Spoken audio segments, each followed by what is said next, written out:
natin nakikita, pero nararamdaman at nangyayari. Ang pag-ibig, nakikita ba natin ang pag-ibig? Hindi. Mas lalo, hindi natin dapat ito nararamdaman. Why? Because basically, love is not a feeling. Love is not based on emotion. Maaring meron kang pagmamalasakit, meron kang attraction, but that is not love. Because primarily love is a decision. In the same manner that when we were created by God, He created us out of love.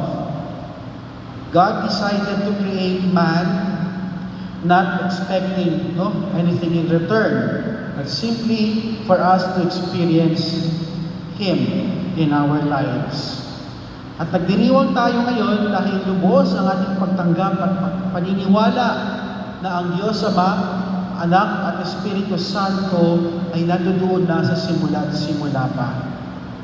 Nang likain tayo ng Diyos, kasama na ang Ama, ang Anak at Espiritu Santo. Hindi naman dumating lang si Jesus nung New Testament. Naging konkreto lang yung kanyang presensya. But it doesn't mean that Christ was absent during the creation. Ano ang patotoo nito at anong ebidensya?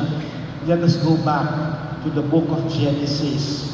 On the 6th day, sabi ng Diyos, ngayon naman, likain natin ang tao ayon sa ating kawangis. Sino ang kausap ng Diyos? Ang sarili niya? Of course not.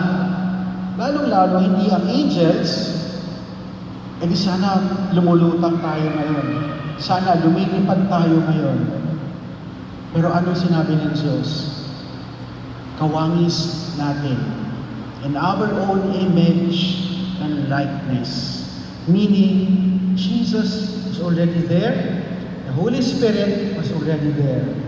And it was the very first experience of what we call community.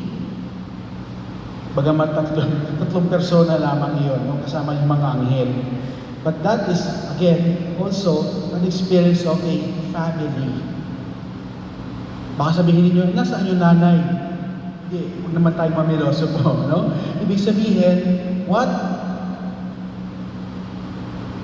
binds them is what we call love. Okay? So yun yung nagbuklod sa kanila, kaya iisang Diyos lang. Bagamat sinasabi rin ng iba nating mga kapatid, wala naman sa Biblia yung Trinity. Kasi yun yung title ng ating listahan ngayon, di ba? Wala sa Bible yung Trinity. Pero hindi nangangahulugan na hindi nag-exist. Okay? Bakit hindi nila matanggap? Kasi may iba tayong mga kapatid na hindi kinikilala si Jesus bilang Diyos. Kaya hindi nila maunawaan yung Trinity na yan. Para sa kanila si Jesus ay propeta, may mensahero lang ng Diyos. Kaya para sa kanila kulang yung pagkilala doon sa tatlong persona ng iisang Diyos. Yan ang hindi nila ma-gets, Hindi nila makuha ng kanilang logic. Paano hindi magiging Diyos si Jesus kung siya ay pinaglihi sa pamamagitan ng Espiritu Santo? Paano siya hindi magiging Diyos kung siya ay umakyat sa langit? Hanggang ngayon, hindi nila matanggap. Kung talagang propeta lang si Jesus, di dapat namatay siya, hindi na muling nabuhay. Di ba?